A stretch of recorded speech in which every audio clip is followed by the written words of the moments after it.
الحمد لله رب العالمين والصلاة والسلام على سيد المرسلين وعلى آله وأصحابه أجمعين. قال الله تبارك وتعالى في كلام المجيد والفرقان الحميد: أعوذ بالله من الشيطان الرجيم، بسم الله الرحمن الرحيم. وأنكحوا الأيام منكم والصالحين من عبادكم وإمائكم إن يكونوا فقراء يغنيهم الله من فضله والله واسع عليم. وقال النبي صلى الله عليه وسلم: خير النكاح بركة أيسره مؤونة. صدق الله العظيم وصدق رسوله النبي الكريم ونحن على ذلك لمن الشاهدين والشاكرين والحمد لله رب العالمین. محترم و مکرم حضرات علماء کرام اور ایمان والے بھائی، اللہ تبارک و تعالیٰ نے اس کائنات کو اور پوری دنیا کو جو آباد فرمایا، حضرت انسان اللہ پاک کی ساری مخلوق میں سب سے افضل اس کو قرار دیا ہے. اس انسان کی طبیعتوں میں کچھ خواہشات رکھی، کچھ چاہتیں رکھی جو انسان کو ان خواہشات سے پوری کرنے کی طرف رغبت دلائے. قرآن کریم کی مختلف آیات میں اللہ پاک نے ذکر فرمایا: وَالَّذِي خَلَقَ لَكُمْ وَالَّذِي جَعَلَ لَكُمْ. اللہ پاک نے تمہارے لیے گنا نعمتیں اللہ پاک نے یاد فرمائی، بتلائی. سورہ نحل اللہ پاک کی نعمتوں سے بری پڑی ہے، جس میں اللہ پاک نے مختلف نعمتوں کا ذکر فرمایا. اور بھی سورہ واقعہ، سورہ یاسین، سورہ رحمان، اللہ پاک نے اپنی مختلف نعمتوں کا ذکر کر کے یہ بتلایا کہ ان نعمتوں کو استعمال کیا جائے. ہماری طبیعتوں میں ان نعمتوں کی اللہ پاک نے طاقت رکھی. اگر اللہ تبارک و تعالیٰ ان نعمتوں کو پیدا فرماتے اور اس سلسلے کی کوئی چاہت ہماری طبیعتوں میں نہ ہوتی تو یہ کائنات جو اس وقت اور یہ جو زمین میں رنگینیاں اور مختلف قسم کی راحتیں، نعمتیں، اچھی بلڈنگیں، اچھے مکانات، اچھی سواریاں، یہ جو کچھ انسان اپنے لیے کر رہا ہے، جب ان چیزوں کی خواہش ہی نہ ہوتی، ان کی طلب ہی نہ ہوتی، تو ہو سکتا تھا کہ ان چیزوں کو کوئی استعمال نہ کرے. اللہ پاک نے کلام پاک میں ان نعمتوں کا ذکر فرمایا اور ذکر فرمانے کے بعد ہمارے قلوب میں ان کی طاقت اور خواہش رکھی، اور اس کے نتیجے میں ان نعمتوں کو انسان استعمال کرتا ہے. لیکن ان نعمتوں کو کیسے استعمال کیا جائے؟ انسان کی طبیعت ہے، کبھی کسی چیز میں وہ بہت آگے بڑھ جاتا ہے اور ان نعمتوں کا وہ استعمال نہ کرے جو ان نعمتوں کے ساتھ اللہ تبارک و تعالیٰ نے انسانوں کے لیے وابستہ کیا. انسان یا تو ان نعمتوں کا غلط استعمال کرے اور حد سے آگے بڑھ جائے، یا یہ بھی ہو سکتا تھا کہ ان نعمتوں کو استعمال ہی نہ کرے، اپنے آپ کو ان نعمتوں سے دور رکھے.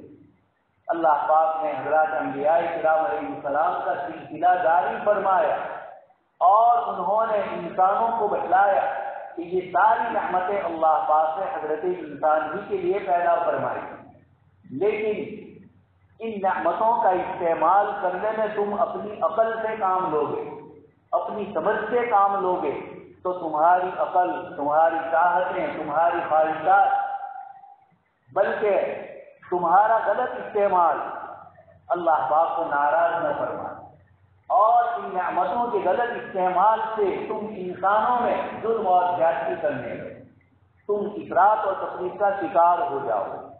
اس لیے انبیاء کرام علیہ السلام تشریف لائے، اور خاص کر کے جناب نبی اکرم صلی اللہ علیہ وسلم جو اللہ پاک کی طرف سے خاتم النبیین ہیں، قیامت تک اب کوئی اور نبی تشریف لانے والے نہیں ہیں، اور انسانیت اپنی دنیاوی اعتبار سے ترقی میں، عروج میں بہت کچھ آگے بڑھ جائے گی۔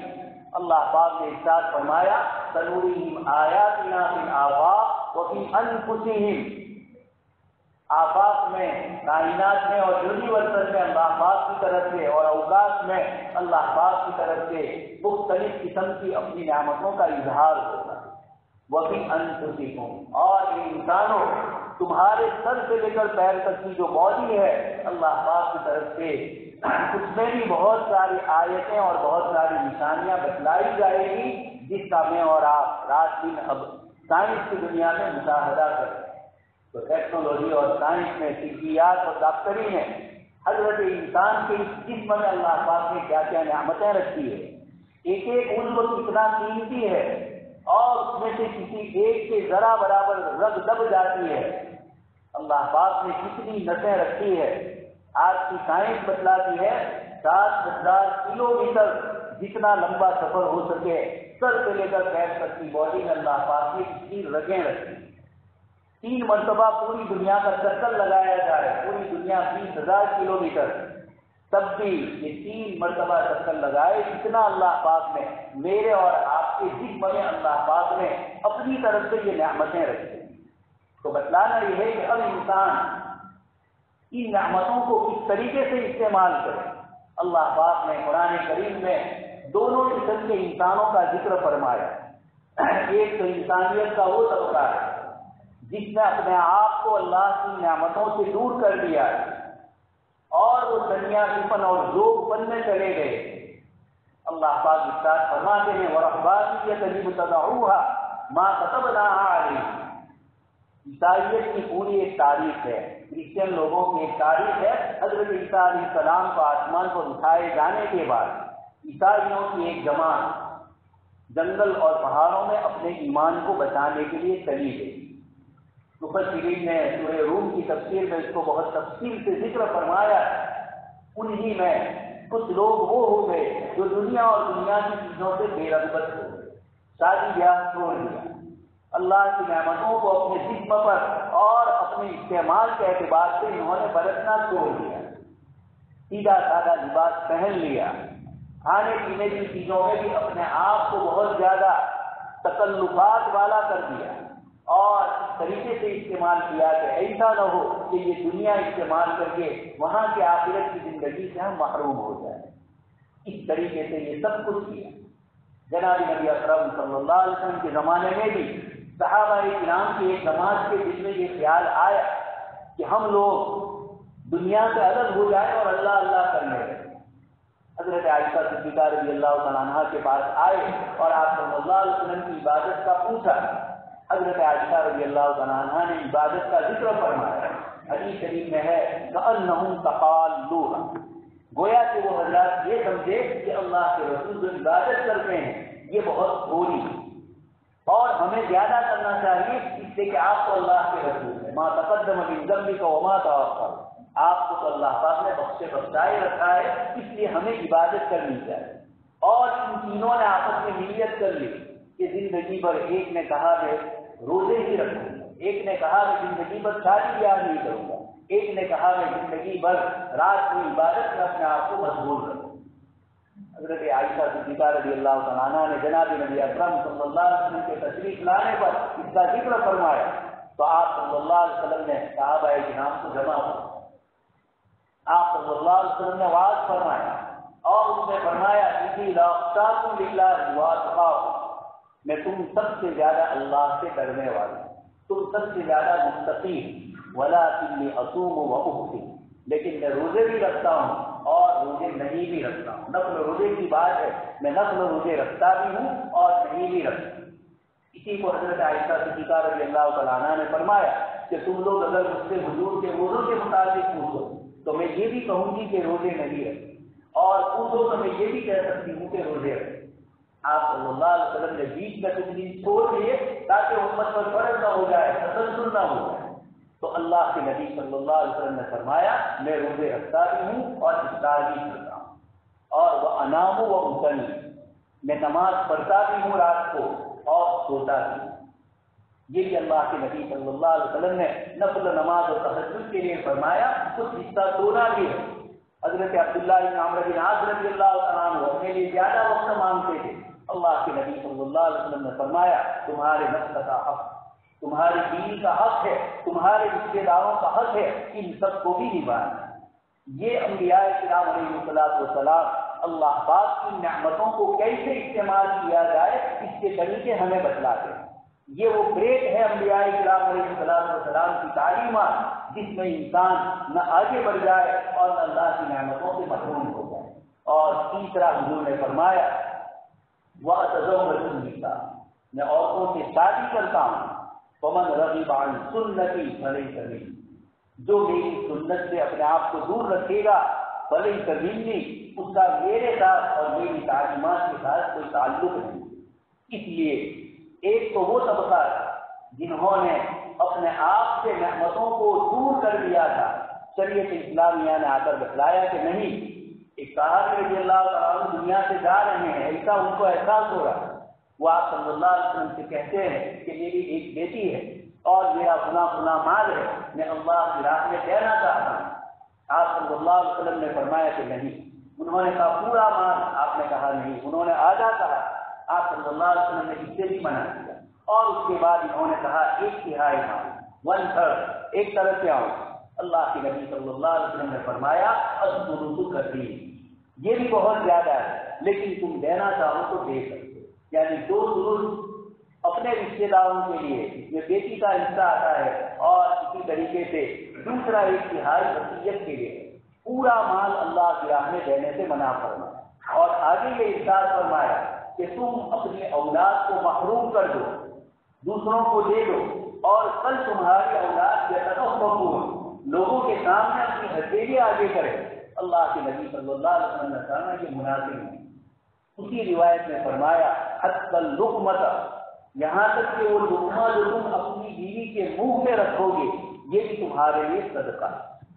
یہ وہ تعلیم ہے جناب نبی اکرم صلی اللہ علیہ وسلم کی، جس میں آپ نے ہمیں اللہ کی نعمتوں کے استعمال کرنے کا طریقہ بتلایا، اور ان چیزوں کو دین کا حصہ بتلایا۔ اس کو دین سے دور نہیں فرمایا بلکہ یہ بھی صدقہ فرمایا۔ یہ ہے وہ تعلیم جناب نبی اکرم صلی اللہ علیہ وسلم کی، جس میں اللہ کی نعمتوں کے استعمال کا آپ نے فرمایا۔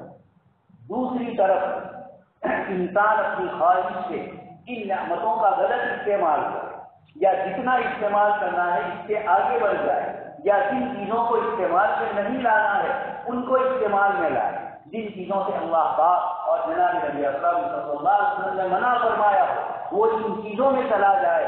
اللہ پاک نے اس گروہ کا بھی ذکر فرمایا۔ قرآن کریم نے ارشاد فرمایا والذین کفروا یتمتعون ویأکلون کما تأکل الانعام، کہ وہ لوگ جو اللہ کے ناشکر ہیں، جو کفر کرتے ہیں، جو اللہ کے رسول کی تعلیم کو اپنے لیے معیار اور اسوہ اور نمونہ نہیں سمجھتے ہیں، یتمتعون، جملہ قرآن نے فرمایا وہ چرتے ہیں۔ جانور کو آپ دیکھتے ہیں کسی کے کھیت میں وہ چرتا ہے، وہ اپنے مالک اور دوسرے کا فرق محسوس نہیں کرتا ہے، وہ مالک کے کھیت میں بھی کھا لے گا، منہ مار لے گا، اور دوسرے پڑوس والے کے کھیت میں بھی منہ مار لے گا۔ اللہ کے رسول صلی اللہ علیہ وسلم نے فرمایا ان للہ تعالی حما، اللہ پاک کی بھی بارڈریں ہیں، وکیل کا حدود اللہ پاک نے جہاں وراثت کا ذکر فرمایا، اللہ پاک نے فرمایا یہ اللہ پاک کی حد بندیاں ہیں۔ جیسے آدمی اپنے کھیت کے لیے، اپنے مکان کے لیے حد بندی کرتا ہے، دوسرے کے کھیت میں وہ نہیں جاتا ہے، اور دوسرا اس کے کھیت میں نہ آئے اس کا اہتمام کرتا ہے۔ اللہ کے رسول صلی اللہ علیہ وسلم فرماتے ہیں یہ لوگ دنیا میں اس طرح جی رہے ہیں کہ حلال اور حرام کا ان کو کوئی فکر نہیں۔ آپ صلی اللہ علیہ وسلم نے ارشاد فرمایا قیامت کی نشانیوں میں سے، حتیٰ اللہ کے نبی صلی اللہ علیہ وسلم فرماتے جب تک لا الہ الا اللہ کہا جائے گا اللہ پاک روئے زمین پر اس کو آباد رکھیں گے۔ اس کے بعد فیبقی شرار الناس، اس کے بعد ایسے برے لوگ ہوں گے جن کے متعلق حدیث شریف میں فرمایا فی خفۃ الطیر و احلام السباع، پرندوں جیسے اپنی خواہشات پورا کرنے میں بے شرم ہوں گے، وہ احلام السباع، اور درندوں جیسے انسانوں پر حملہ کریں گے، انسانوں کے حقوق ماریں گے۔ یہ دونوں چیزیں ہم اور آپ اس وقت دنیا میں دیکھ رہے ہیں۔ اللہ کے رسول صلی اللہ علیہ وسلم نے نکاح میں حد بندیاں فرمائی، قرآن کریم نے فرمایا فلاں فلاں عورتیں تمہارے لیے حلال، فلاں فلاں عورتیں تمہارے لیے حرام۔ نکاح کے سلسلے میں مسائل ذکر فرمائے، ساری تعلیمات اللہ کے نبی صلی اللہ علیہ وسلم نے ہمیں دی اور یہ بتلایا کہ اللہ کی نعمتوں کو انسان جب بھی انبیاء کرام علیہ السلام کی تعلیمات سے ہٹ کر استعمال کرے گا تو یا تو وہ حد سے آگے بڑھ جائے گا یا بالکل اس کے اندر کمی کرے گا۔ یہ دونوں جماعتیں دنیا میں ہر زمانے میں رہی، پہلی جماعت یہودیوں کے عیسائیوں کے دور میں رہی اور اب وہ جماعت بھی باقی نہیں ہے۔ اب اس وقت دنیا کے اندر سب سے زیادہ اور ایسا منی نقد الہ ہوا، اللہ پاک فرماتے ہیں کہ آپ نے اس شخص کو دیکھا ہے جس نے اپنی خواہش کو اپنا غلام بنا، اپنا معبود بنا دیا۔ دوستوں اور بزرگوں، اس وقت ہم دیکھ رہے ہیں پوری دنیا میں انسانی خواہش کیسے پوری کی جائے، انسان کو انسانیت سے نکال کر جانور کے دائرے میں کیسے لایا جائے۔ ہزاروں سال سے انسانوں کا ایک گروہ شیطانی قوتیں اور طاقتیں یہ چاہتی ہے کہ انسان اپنی خواہشات کو پورا کرنے میں اللہ کو ناراض کرنے والے اعمال کرے، انسانیت کو انسانیت کے دائرے سے نکال کر جانوروں کے دائرے تک ہم لے آئے۔ میں اور آپ اپنی آنکھوں سے دیکھ رہے ہیں دنیا میں اس وقت خواہشات کے اعتبار کیسے کیسے انسانی خواہشات کو ابھارا جاتا ہے۔ کھانے پینے کے اعتبار سے بھی کوئی کنٹرول حلال اور حرام کا نہیں رہا، چیزوں کے اچھے اور برے ہونے کا نہیں رہا۔ اسی طریقے سے نظروں کی حفاظت، قرآن کریم نے فرمایا ایمان والے مردوں کو بھی اپنی نگاہ نیچی کرنا ہے، عورتوں کو بھی نیچی کرنا ہے، لیکن موبائل کی دنیا میں اوپر دیکھیں تب بھی خواہشات اور نیچے دیکھیں تب بھی خواہشات نیچی چیزیں نظر آ رہی۔ یہ انسانوں کو انسانیت سے نکال کر اس دائرے پر لے جایا ہے۔ برسوں سے کالجوں میں، یونیورسٹیوں میں ویلنٹائن ڈے کے نام سے، آزادی اظہار رائے کے نام سے، مطلق آزادی کے نام سے لڑکے اور لڑکیوں کو ایک دوسرے کے ساتھ آزادی کی اعتبار سے ملنے کا جو ایک ماحول گزشتہ 300 سال سے یوروپی تہذیب اور یوروپی کلچر میں شیطانی قوتوں نے انسانوں میں ڈالا، اس کے نتیجے میں اور آپ اپنی آنکھوں سے دیکھ رہے ہیں یوروپ کے اندر شادی بیاہ کا پورا بندھن ٹوٹ چکا ہے۔ ماں باپ، بھائی بہن، رشتہ، یہ ساری چیزیں وہاں رکھ رکھاؤ کے طور پر ہے، باقی حقیقی اعتبار سے انسانیت کی پٹری اپنی گاڑی پر سے اتر چکی ہے، اپنی پٹری پر سے انسانیت کی گاڑی اتر چکی ہے۔ اب یوروپ کے پڑھے لکھے تجربہ کار، برسوں کے سماجیات کے سرجن کے ماہر یہ کوشش کرنا چاہتے ہیں اور یہ سمجھ رہے ہیں کہ کسی طریقے سے اس انسانیت کی پٹری کو صحیح لائن پر لایا جائے، لیکن اب ان کے بس کی بات نہیں۔ انہوں نے پتیوں کو پانی دیا اور جڑوں کو کھوکھلا دیا، جڑوں میں پانی نہیں دیا۔ یہ انبیاء کرام علیہ السلام کی جماعت ہے جو بیماری کی جڑ کو پکڑتی ہے۔ آپ صلی اللہ علیہ وسلم نے فرمایا الا ان بالجسد لمضغۃ، تمہارے جسم میں ایک دوسرا ہے، جب وہ ٹھیک ہوتا ہے تو پورا جسم ٹھیک ہوتا ہے، اور جب وہ بگڑتا ہے تو پورا جسم بگڑتا ہے۔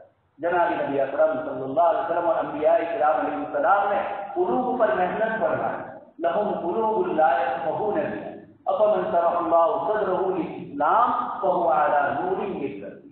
اس لیے جناب نبی اکرم صلی اللہ علیہ وسلم نے ہمیں ایک صاف ستھرا سماج اور دوسائی کی عطا فرمائی۔ آپ نے فرمایا جو مجھے دو چیزوں کی گارنٹی دے گا میں اسے جنت کی گارنٹی دے گا۔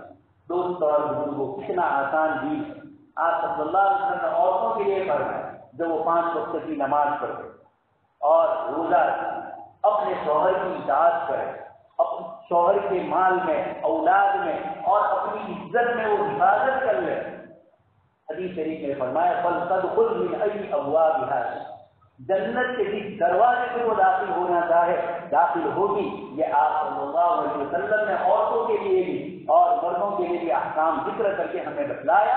یہ اللہ کی نعمتوں کو استعمال کرنا، آپ عمدہ سے عمدہ نعمت استعمال کریں، اللہ پاک کا شکر ادا کریں۔ حلال اور پاکیزہ اور کئی نعمتیں اللہ نے دی ہے، ان نعمتوں کا استعمال کریں۔ شادی جناب نبی اکرم صلی اللہ علیہ وسلم نے محمد رضی بات یہ کیوں فرمایا؟